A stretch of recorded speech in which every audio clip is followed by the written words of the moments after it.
한동훈 국민의힘 대표와 이재명 더불어민주당 대표의 회담이 이제 하루 앞으로 다가왔습니다. 11년 만에 열리는 여야 대표 회담인데요. 정쟁을 멈추고 협치 복원에 물꼬를 틀 수 있을지 주목됩니다. 주요 전국 이슈를 이종훈 평론가 그리고 차재원 부산 가톨릭대 특임 교수와 짚어보겠습니다. 두 분 어서 오십시오. 안녕하세요. 예. 공식적인 여야 대표 회담이 무려 11년 만이라고 합니다. 저도 정말로 그런가 해서 찾아봤더니 정말 공식적으로는 그렇더라고요. 왜 이렇게 안 만났을까요? 그러니까 통상적으로 이제 제1야당 대표들은 대통령을 주로 만나려고 하죠. 그러니까 예. 이른바 이제 영수회담에 이제 집중을 하기 마련입니다. 그거는 이제 여당이 특히 여당의 대표가 그렇게까지 힘이 없다. 그러니까 여당 대표하고 아무리 합의하고 해봐야 대통령이 안 받으면 그만 아니냐. 이제 그런 인식이 이제 많이 작동을 한 거죠.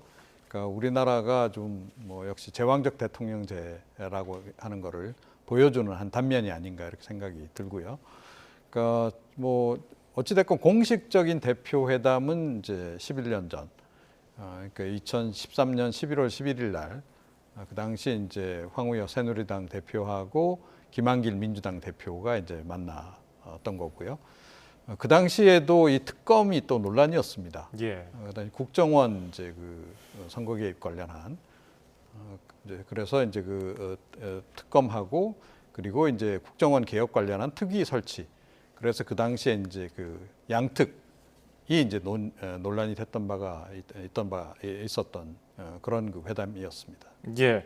애초에 한동훈 대표는 생방송으로 생중계로 모두 공개하자 이렇게 했지만은 7분 정도 앞부분 모두 발언만 공개하고 뒷부분은 비공개로 하기로 했는데 90분으로 시간을 정했는데 뭐 충분히 대화 나눌 수 있을까요? 글쎄요, 뭐 90분이라는 게 예정돼 있습니다만 꼭 그 틀에 맞출 필요는 없지 않을까라는 생각이 듭니다. 두 예. 분이 사실 의기투합해서 소위 말해서 정략적 셈법이 아니라 민생의 위기를 구하자는데 의기투합만 한다면 저는 뭐 90분 훌쩍 넘어서라도 이야기가 가능하지 않을까라는 생각이 듭니다. 그러나 일단 뭐 전망 자체는 상당히 좀 비관적인 게 사실입니다. 예. 지금 여야 간의 견해차가 워낙 크고 또 불신의 골이 깊잖아요. 그리고 그동안에 여야가 지금 22대 국회 들어와서 보여줬던 상당히 극한 대치의 끝장에서 지금 이렇게 벌어지는 상황이기 때문에 상당히 좀 이 비관적인 전망이 크긴 합니다만 그러나 지금 추석이라는 큰 그 민족 명절을 앞두고 국민들이 지금 사는 이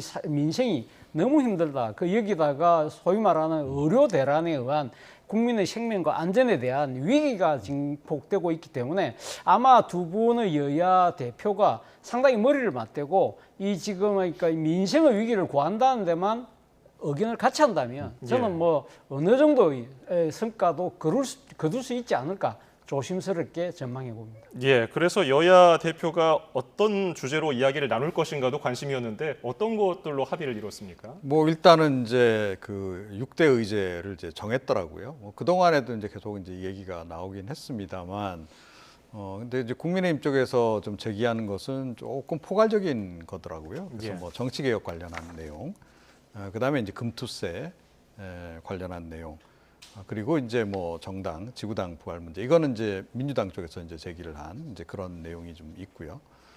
그 이외에 지금 이제 최상병 특검법 이슈도 있고 또 민주당 이제 이재명 대표가 역점적으로 이제 추진하고 있는 그 민생지원금 25만 원 그것도 지금 포함이 돼 있습니다. 그와 더불어서 이제 의정 갈등 부분, 특히 응급실 대란 관련한 이슈도 이제 민주당 쪽에서는 포함시키길 강력히 원했는데 이거는 뭐 한동훈 대표 측에서 뭐 조금 그 기피를 한 것 같습니다. 그래서 그거는 일단은 공식 의제로는 포함이 안 된 이제 그런 그 상황입니다. 예.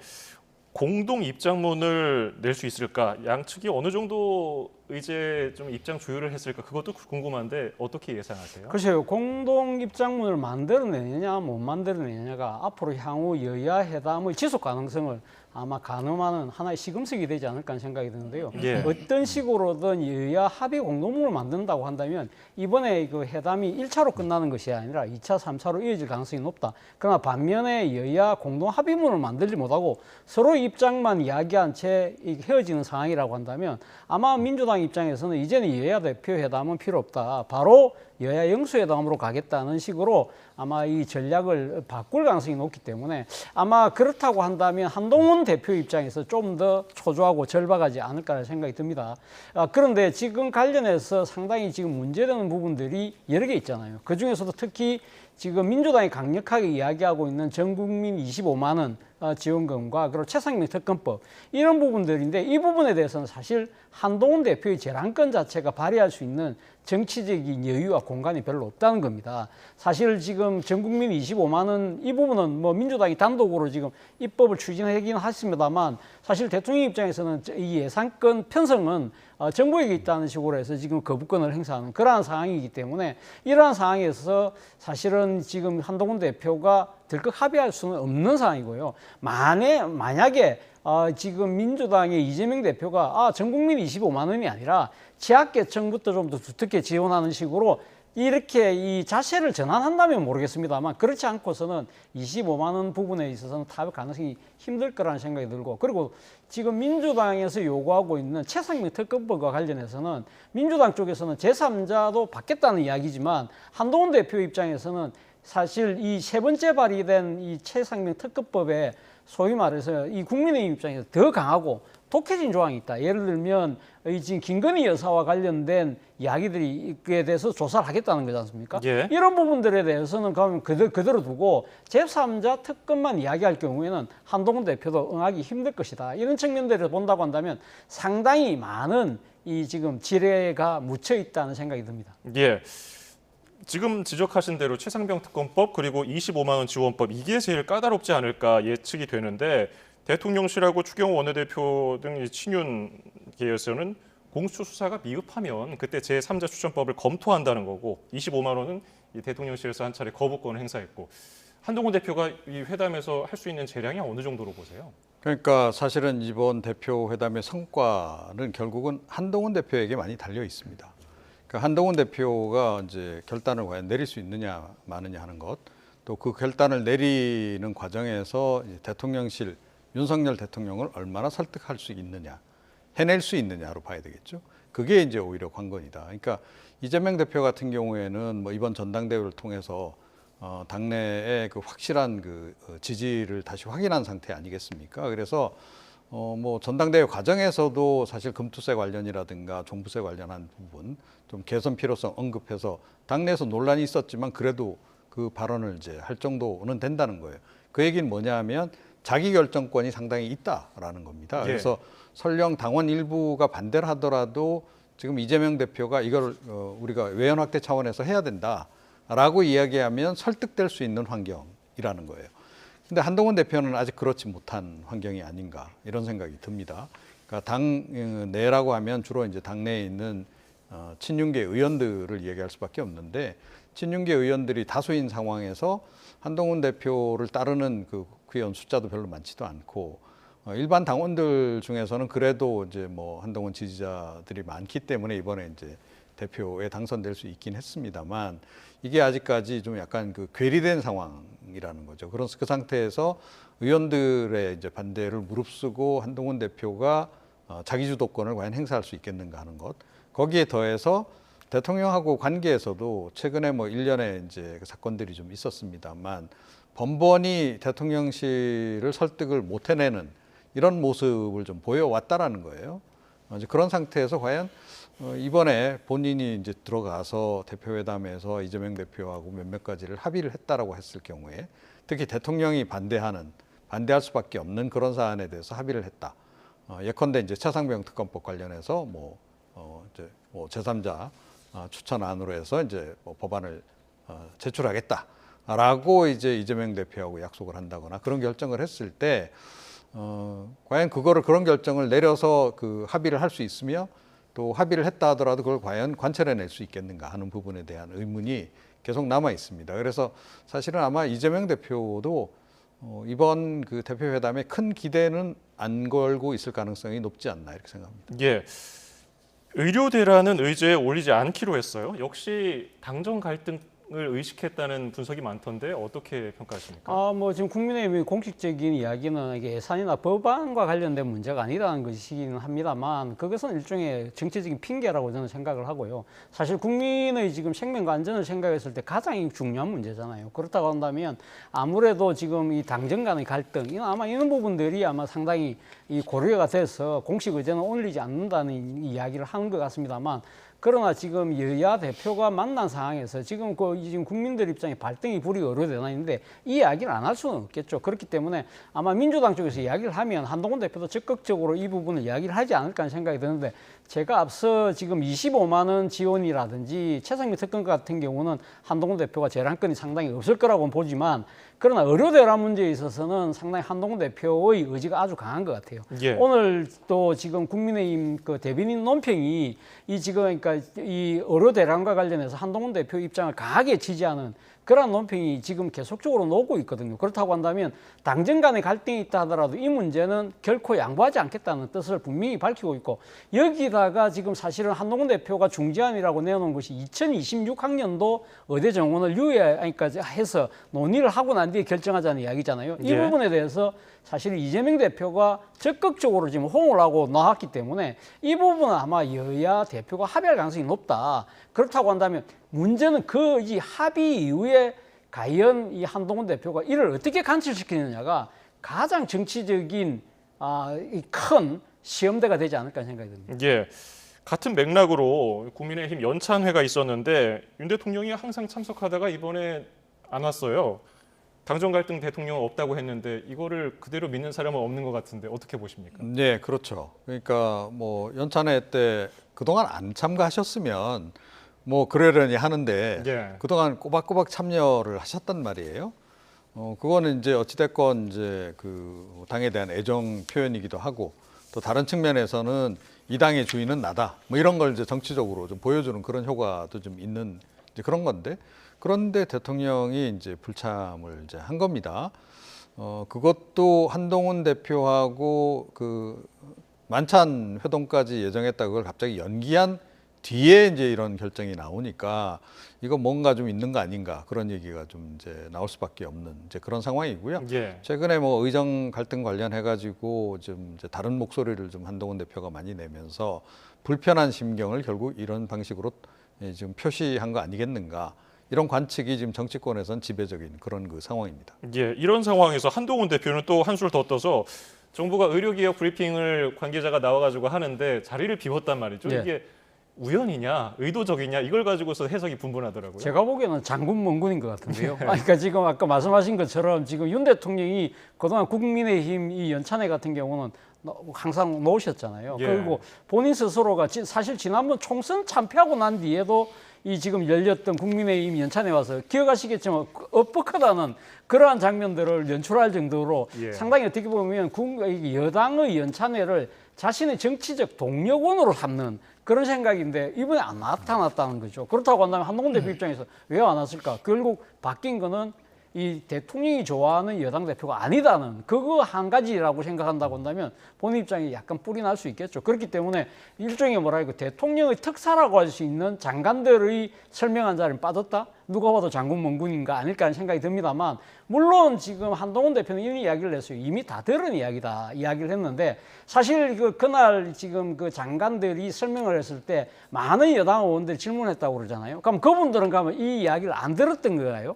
그렇지 않다는 것이죠. 사실 거의 지금 이미 다 들은 거기 때문에 안 가겠다는 이야기의 이 그 하나의 그 일종의 뭐랄까 그런 그림 속에 국민들이 봤을 때는 엘리트 당 대표로서의 뭐랄까 오만 이런 부분들이 비칠 수 있다는 것이죠. 사실은 이런 당정 간의 갈등이 있는 현안 문제에 대해서 주무부처의 장관이 왔을 때 차라리 당대표가 직접 나서서 여러 가지 문제를 따지고 그리고 뭔가 설득하고 공감대를 만들어내는 그러한 모습을 보이는 것이 진정한 정치인의 모습이 아닐까 생각이 듭니다. 예, 이렇다 보니까 친윤계에서는 이 의정 갈등 해법을 두고서 한 대표를 겨냥해서 공개적으로 불만을 제기했습니다. 직접 들어보겠습니다. 의원들의 의사가 어디에 있는지, 뜻이 어디에 있는지 이 모으는 절차를 더 자주 해야 된다. 설득을 해야지 그냥 말 한마디로 툭툭 던진다고 일이 해결되지 않습니다. 어떤 중요한 이슈에 대해서는 특히 민심이 다른 내용들이 많을 경우에는 그걸 반영하기 위해서 노력하는 게 집권 여당 대표의 임무입니다. 그러라고 63%가 저를 지지해 주신 것 아닌가? 저는 그렇게 생각하고 있습니다. 예, 원조 친윤으로 불리는 권성동 의원. 한동훈 대표가 조금 전에 얘기를 했던 그 대통령실과의 이견 표출한 걸 문제 삼은 거로 보이는데 어제도 여러 가지 권성동 의원 말 중에서 툭툭 그 단어만 집중 부각해서 언론에서도 많이 보도를 했는데 결국 독자적으로 한 대표가 너무 행동하는 거 아니냐 이런 지적을 한 것 같아요. 그렇죠. 그런데 이제 권성동 의원 같은 경우에 사실은 한동안 안 나타나지 않았습니까? 예. 그런데 최근에 이제 다시 이렇게 나타나는 걸 보면 지금 한동훈 길들이기 작업에 일단은 돌입을 한 게 분명해 보이고 그리고 한동훈 대표의 발언 수위가 조금씩 높아지는 것에 좀 맞대응하는 그런 성격이 좀 강하지 않나 싶어요. 그러니까 김경수 전 경남지사 복권 당시에도 한동훈 대표가 이제 문제 제기를 했었죠. 근데 그때에 비해서 이번 같은 경우에 조금 더 강도가 세다 이렇게 좀 보는 것 같아요. 그러니까 이제 이건 그냥 가만히 있을 수 없겠다. 뭔가 이렇게 좀 제어를 해야 되겠다. 그런 좀 생각을 좀 이제 갖고 있는 것 같고 또 사실은 이제 시간이 지나면 지날수록 친윤계 내에서도 약간 이탈이 발생할 수 있거든요. 예. 한동훈 대표는 어찌됐건 뭐 차기 대권주자이기도 하기 때문에 그쪽으로 좀 옮겨 타려는 사람들이 적잖게 나타날 수 있는 겁니다. 당원들은 이미 뭐 다 옮겨간 상태이기도 하고, 자 그런 이제 상황이기 때문에 그런 상황이 이제 본격화하기 전에 조금 쐐기를 받겠다 그런 의도도 좀 담긴 것으로 보입니다. 예. 한동훈 대표 과제 중에 하나가 당정 관계 재정립이에요. 네. 지금 어떻게 돌파해야 된다고 보십니까? 저는 뭐 한동훈 대표 입장에서는 사실 본인의 의지가 상당히 중요하죠. 본인이 중요하기 때문에 사실 지금 의정 갈등과 관련된 부분에 있어서는 입장을 굽히지 않고 있는 것인데요.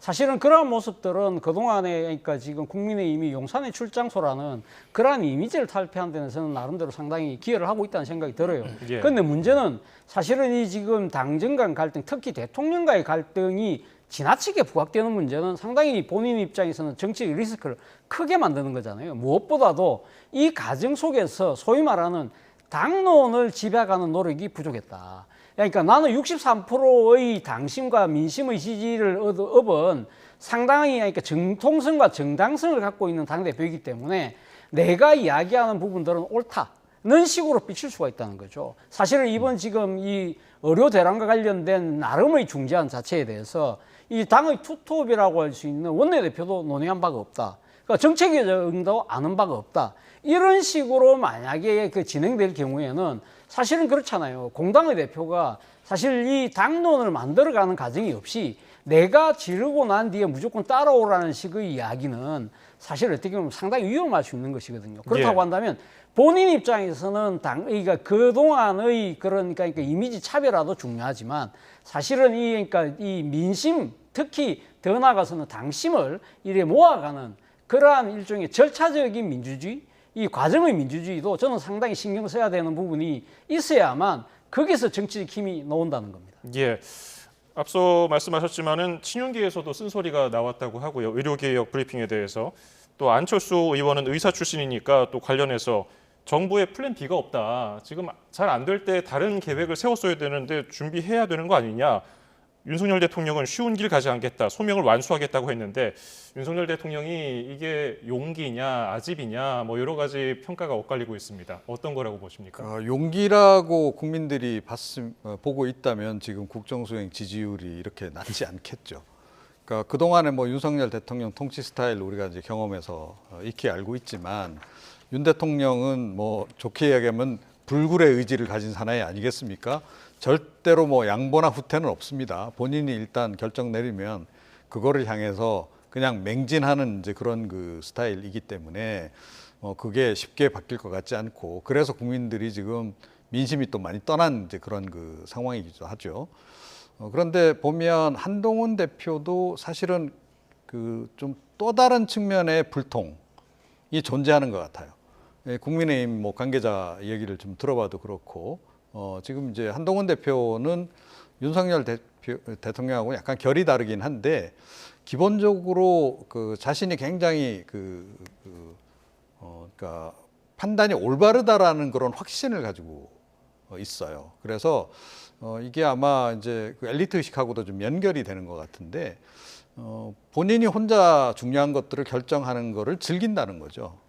그래서 그 전에 예를 들어 사전에 사람들과 이야기를 나눠서 의견을 수렴한다든가 또는 자기가 결정해 놓고 그 다음에 이제 다른 사람들한테 의견을 좀 물어본다든가 이런 절차가 거의 없다 그래요. 예.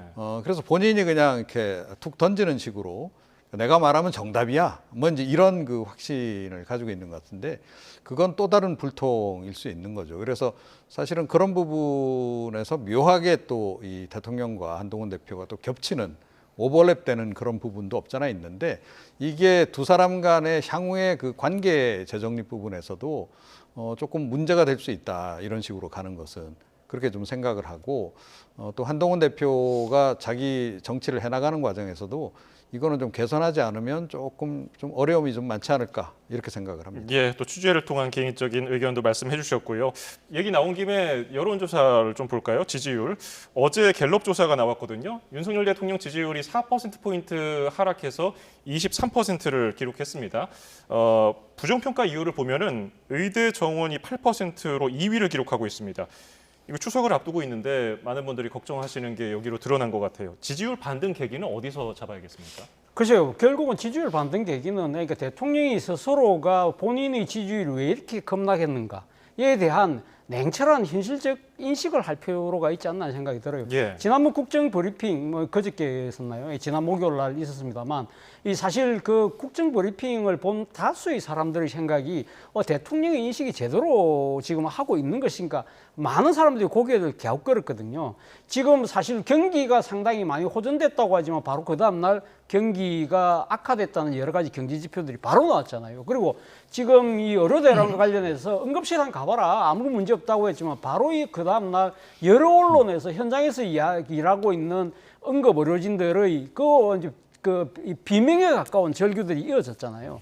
이러한 부분들을 보면서 국민들의 입장에서는 야 대통령의 인식이 정말 이 옳은 것인가? 라는 생각을 할 수밖에 없는 것이고 무엇보다도 대통령 스스로가 일종의 약간은 모호류의 착각 같은 걸 지금 보여주고 있는 것이 아닐까라는 생각이 든다는 것이죠. 그러니까 본인이 사실은 이 의료개혁과 관련돼서는 상당히 강한 의지를 갖고 있는 것은 국민들은 박수를 보내는 건 맞습니다. 사실은 지금 이 의대 정원이 늘어나야 되고 그러한 부분들이 지방 의료, 지역 의료, 필수 의료 이런 식으로 다 지금 하기 위해서라도 의대 정원이 늘어야 된다는 부분은 다 박수를 치고 있지만 문제는 그 과정에서 국민들의 생명과 안전이 위기에 직면한 상황이라고 한다면 이 대통령 입장에서는 아무리 좋은 선한 의지를 갖고 추진한 정책이라도 이 부분과 관련해서는 뭔가 국민의 귀를 기울이면서 호흡 조절이 필요한데 그런 부분이 없다. 이런 부분들에 대한 자세 전환이 없이는 사실은 저는 지지율 반등은 어렵지 않을까 생각이 듭니다. 근데 예. 조금 전에 이제 안철수 의원이 플랜 B가 없다 이 얘기를 좀 한 걸 말씀을 하셨는데요.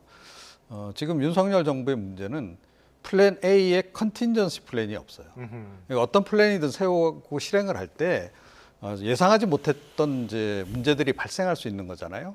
그럼 그걸 A부터 Z까지 다 검토를 해서 최악의 경우 어떻게 대응할 것인가에 대한 답까지 가지고 진행을 해야 되는 겁니다. 자, 그런데 2,000명 증원. 자, 그래서 거기 반발이 심해. 전공의들이 안 돌아오고 있어. 응급실이 지금 위기야. 자, 그럼 어떻게 해야 되지? 빨리 전공의들을 되돌려 오도록 노력해야 될 거 아니에요? 이거에 대한 플랜이 없는 거예요.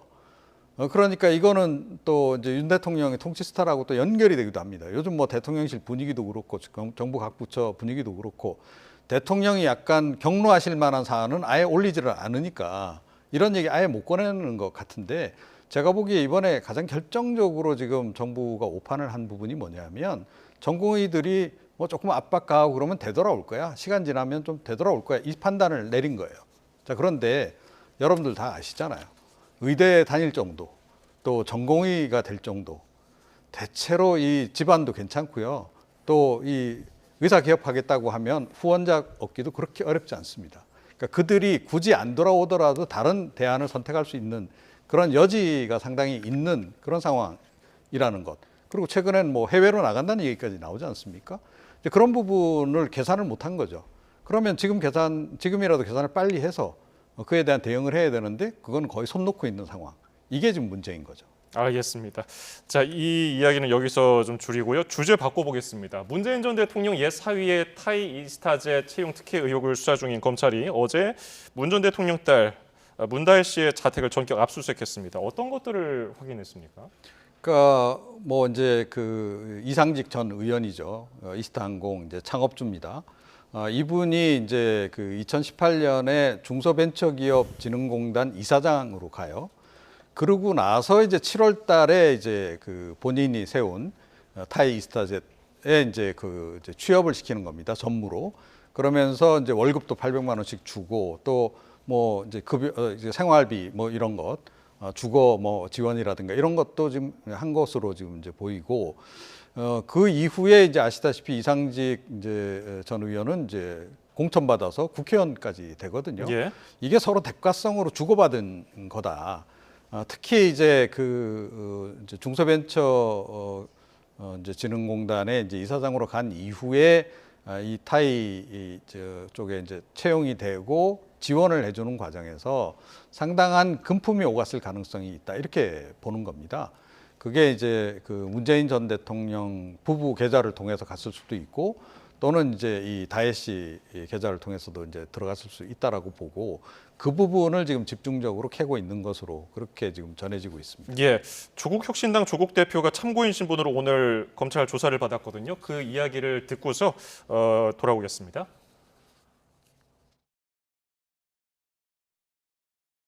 전직 대통령에 대한 수사를 3년째 계속한다는 게 이게 도대체 도리에 맞는 일인지 이런 생각이 들고요. 윤석열, 김건희 두 분에 대한 각종 비리 혐의가 터져 나오고 국민의 공분이 일어나니까 이걸 더 덮기 위해서 예, 조국 대표뿐 아니라 청와대 출신 친문 인사들 일제히 검찰 수사에 비판했습니다. 먼지털이식 별건 수사라는 건데 어떻게 평가하십니까? 저는 앞서도 뭐 말씀하셨습니다만 사실 대통령의 사이가 그 자신의 경력과도 관계없는 해외 항공사에 느닷없이 취직했다. 그런데 그 실소유주가 중진공 이사장이 되고 더 나아가서는 여당의 공천을 받았다. 이러한 부분들은 충분히 의심을 살 만한 대목이죠. 그렇다고 한다면 이 사건이 지금 그러니까 고발이 된 게 2020년이었거든요. 예. 당시 문재인 정권이었잖아요. 그때는 검찰이 살아있는 권력, 문재인 정권의 눈치만 보고 나서 거의 수사를 하지 않았잖아요. 그리고 정권이 바뀌고 난 뒤에 지금 또 뭐냐면 또 다른 살아있는 권력, 윤석열 정권을 바라보면서 사실은 어떻게 보면 이 지금 정권의 입맛에 맞는 수사의 일종의 뭐랄까요 그런 이 지금 줄당김을 하고 있는 것이 아닐까 하는 생각이 드는데 지금 민주당이 반발하고 있습니다만 사실 지금 이 문다혜 씨와 관련된 수사 부분과 보면은 사실 지금 검찰이 뒷방에 감춰놓은 꽃감을 필요할 때마다 빼먹는 듯한 그러한 느낌을 지울 수가 없다는 거죠. 문다혜 씨에 대한 압수수색 필요하면 할 수 있습니다. 그런데 사실 2018년에 일어났던 사건이고 그리고 지금 이제 문다혜 씨는 그 당시의 남편과도 이제는 결별한 사이라고 그럽니다. 그렇다고 예. 한다면 현장의 압수수색의 실용성이 과연 있을까? 그리고 특히 지금 뭐 보면 들리는 이야기로는 그 아들의 태블릿 PC까지 갖고 갔다는 거잖아요. 이런 것들은 어떻게 보면 상당히 급박용 압수수색인 것처럼 비치는 것도 사실이거든요. 저는 이 부분에서 검찰의 수사를 하지 말라는 이야기는 하지는 않겠습니다.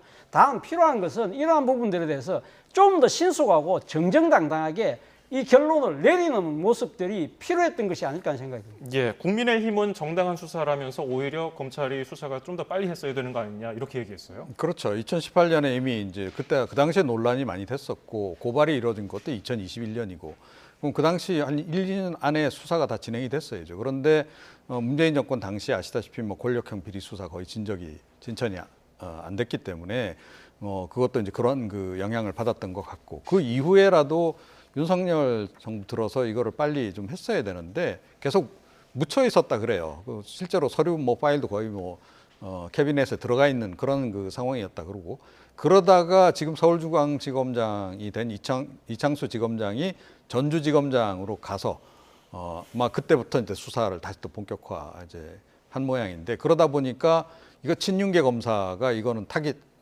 수사를 하는 거 아니냐. 그런 이제 논란이 이제 벌어지고 있는 거고요. 어찌됐건 이거는 수사는 했어야 되는 거를 못한 그런 사례에 해당하기 때문에 이번에 어찌됐건 수사는 제대로 마무리를 해야 한다 이렇게 생각합니다. 알겠습니다. 주요 전국 이슈 이종훈 정치평론가, 차재원 부산 가톨릭대 특임 교수였습니다. 두 분 말씀 고맙습니다.